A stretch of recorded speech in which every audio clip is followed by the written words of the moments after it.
and Smithers Jones by us, The Jam. She's on a Polydor record out now. The album is called Setting Suns. Correct. And The Jam we're playing tonight. This interview will be aired a couple days later here on the radio. I'm real happy to have you guys in town, and I know a lot of folks are that are in New York City. The Jam music hasn't spread around the country as well as you'd expect it to. And get it? Spread around the country. Come. Oh, The Jam. I think I'll walk out now. So how do you feel? Are you looking this time to really get it out? You got an extensive tour in front. You think you're gonna break this time out, or no expectations? No.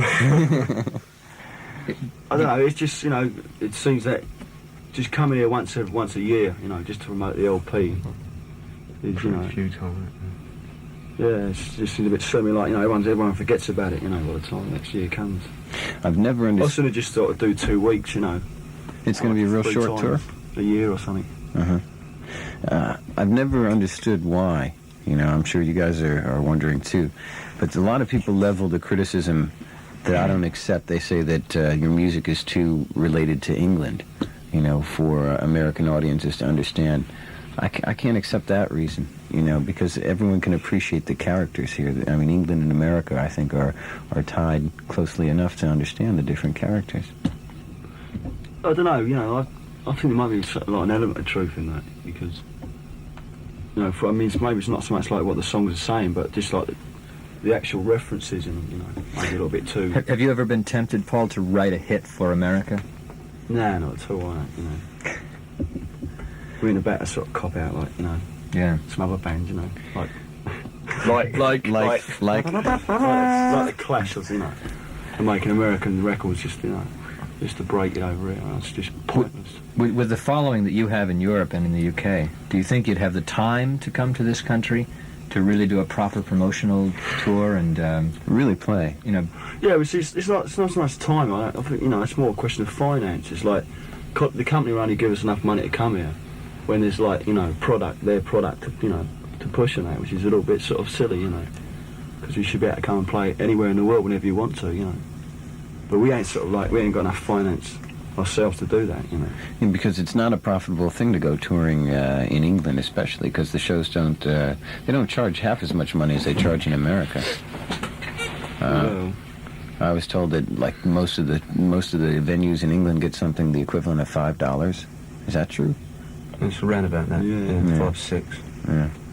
What I was getting to before, the characters, like there's Mr. Cleans in America, you know, there's a Smithers Jones in America, so that's why I was saying that I can't understand. yeah, but that's what I meant though, you know, and the actual, obviously, like the actual sort of what the songs are saying themselves, you can probably relate them, you know, to anywhere in the world, but it's just the way that they're written, you know, the actual references in the songs, you know, maybe a little bit sort of difficult, you know, it's like sort of Springsteen singing about burning up, you know, Sunset Boulevard or something, you know.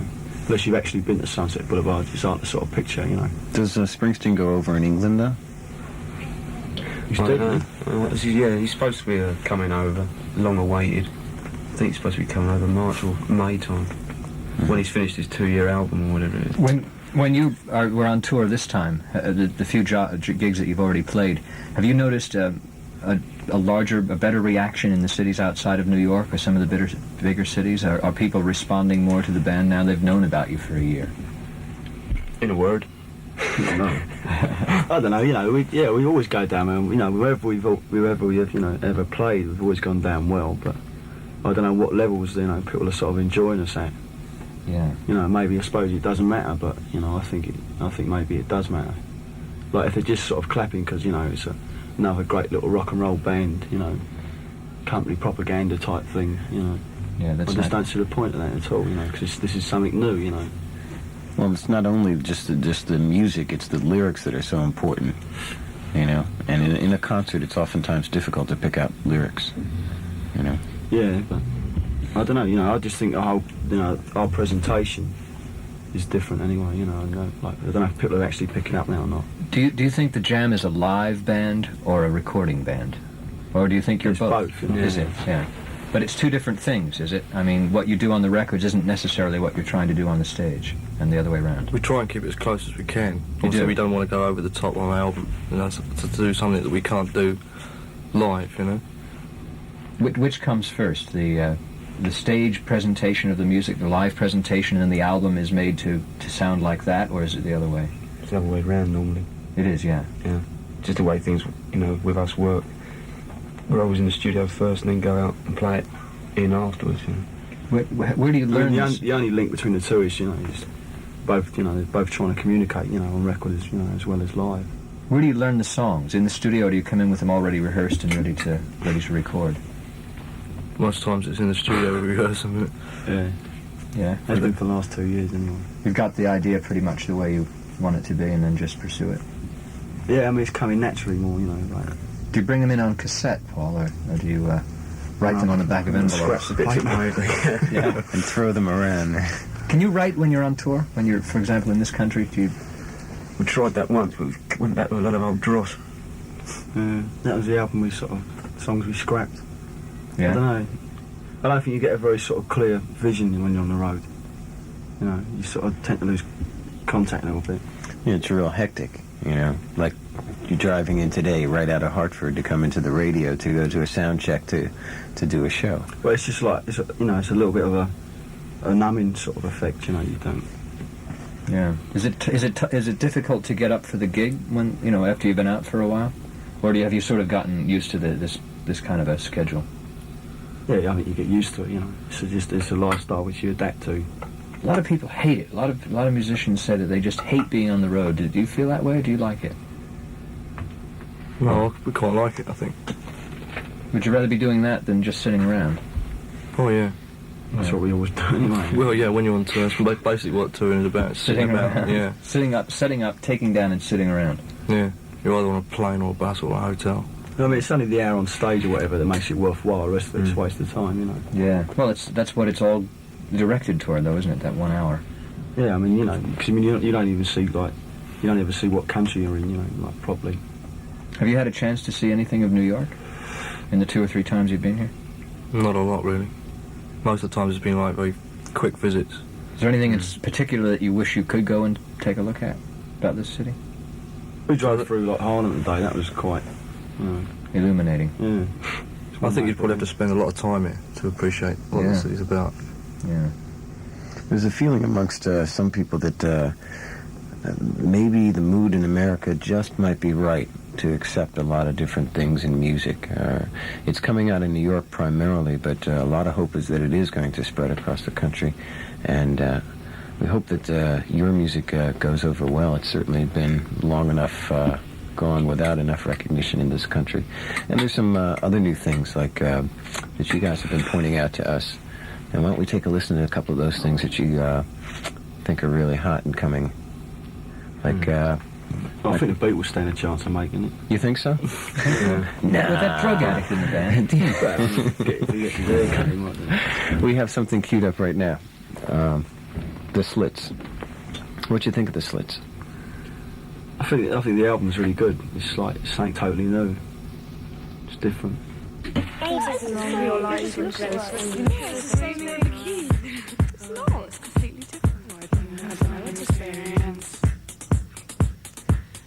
doesn't make sense. He's only curious. Don't take it serious. Oh, don't take it serious. Don't take it serious.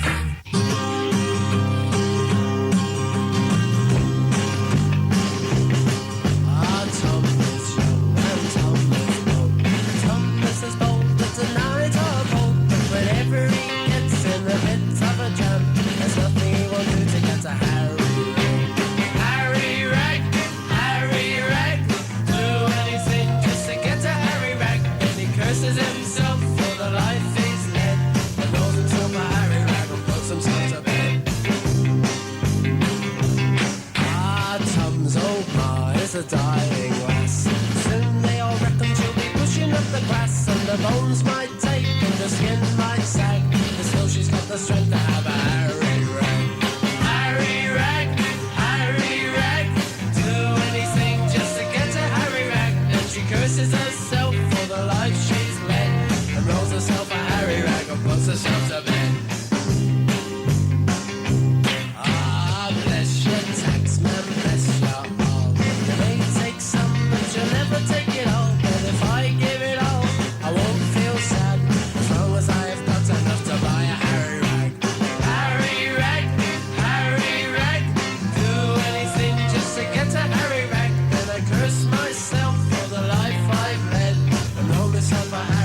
was listening to So Tough on the Slits LP, and then Harry Ragg from the Kinks, and Thickest Fees off our own LP called Setting Suns.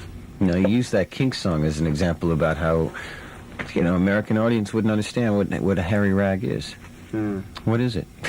It's a fag, which is also means something totally different. You know. Which is another word that gets Yeah. is different between the two countries. A cigarette. Yeah. Yeah. Salmon trout. Right. Sorry, Guff. You've got So- a salmon on it. So- Yeah, so I mean that sort of proves, you know, it's sort of like proof of that. Yeah, it does. You know, because I was just sitting here and said, yeah, I have to admit I don't know what a Harry Rag is. I mean, it's just, you know, it's a stupid point. It's just, you know, it's just almost trivial, but I think it does make a difference, you know. But on something like I was saying before, As Thick as Thieves, that's such a catchy song. I don't see any reason not for the acceptance of it. No, well, I don't see any reason why we shouldn't be accepted all over the world, you know, really, but we're not, you know. Well, it's down to people seeing you and hearing you and getting the records as a result of that. I guess it just takes a little time. For the Yeah, I law, mean, you know, I just think, like, you know, once just sort of like, just don't take any notice of all the sort of stuff in the press, you know, all the adverts and promotion stuff we got, you know, these are the illegitimate sons or whatever it is of, you know, Jimmy Page and all that crap, you know. Well, I don't know why it is that people always seem to want to put a label on every new band. Well, they sound a little bit like a cross between. I mean, what is that? I mean, when you sat down to make a band, you didn't say, "Well, look, we want to sound like a cross between the Who and the Kinks and the Beatles." I mean, that's ludicrous. When you sit down to make music, you don't have anybody else in mind, do you? Well, no, I don't know. We're obviously influenced by people, you know. I mean, you couldn't be alive and not be influenced. I mean, you know, to show how stupid it all is. I mean, there's bands in England at the moment, some like the new mob bands are being compared to early Jam, you know. Yeah. So, you know. And you that- guys are feeling old already. Huh? historical already. So, you know, it just shows how totally ridiculous it is. How old is the Jam, Paul? You've been playing for about what? 4 or 5 years, I suppose. Maybe longer, I can't remember. Had you all played in other bands before the Jam? Not really, no. Nothing worth mentioning anyway. No, it was actually your first effort. How long did it take you to get signed About 2 or 3 years, I suppose. in England? Yeah. Yeah. Did it surprise you when you were picked up in this country? How do you mean? When It was just a worldwide deal anyway, right from the word go. Oh, and then they finally just got around to putting out in this country. And Yeah. the time was ripe. You know, I think it'd be nice to sort of, you know, if we ever are successful in America, to do it without any of the sort of hype that goes with it, you know. You're willing to take the time to let it build naturally. Well, I'd sooner do it that way than, you know, having to go through, like, you know. In England, I guess it was the New Musical Express. The Jam won so many awards. It was what? Best songwriter, best drummer, best bass player, best guitarist. It was incredible, the list of things like that. And you're talking about you wouldn't like all the same things going on in America. You'd rather just assume people hear the music. No, well, they happened naturally in England, though, didn't they? I mean, you won So the I mean, awards there without... was- You there was didn't never set any out to hype win at all, awards. you know, not as far as I'm concerned, there wasn't. Yeah. You know, we never had to sort of have you use any sort of crass methods, they use over here. Well, it's a tradition in this country. Yeah, well, you know, that system exists in England as well for some bands, you know. Yeah. Well, I think But that's... all I'm, you know, I mean, it's been proved in the UK that, you know, you haven't got to do that anymore. You know, it's not totally necessary. Well, that's part of what's happening in music now, that there's been a change away from that predetermined way of making a record and looking and sounding and being Behaving. promoted and behaving. I mean, a lot of new bands are not behaving the way the old bands behave. There's a real rebellion against limousine travel and all that sort of thing. I mean, it's got its place probably, but I mean that was what bands got together for, so that they could order the right champagne and the proper limousine to take them around. I think it got to be rock and roll stardom was more important than the music to begin with.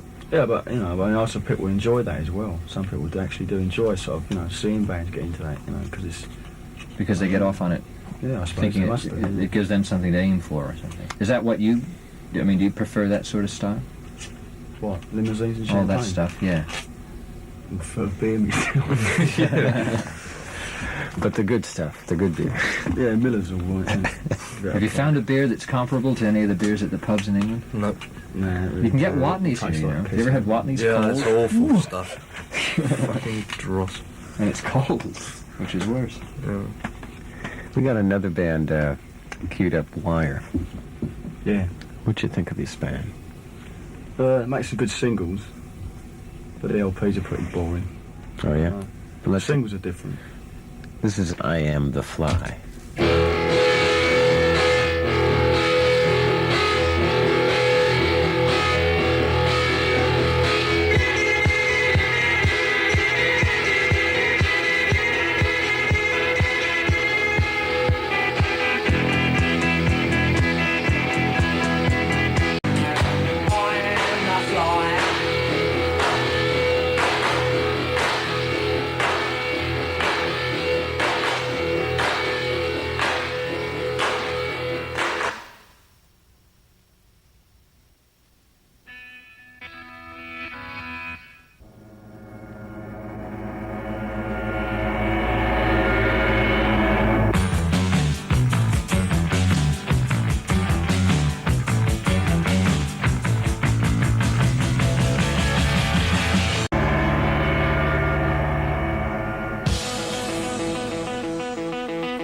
Monday morning feels so bad.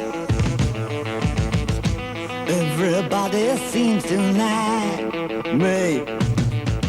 Coming Tuesday, I feel better.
Yeah, you've just been listening to I Am the Fly by Wire, Burning Sky by us, off our Setting Suns album, Friday on My Mind by Bowie, and Your Burke and Sing by the Beatles.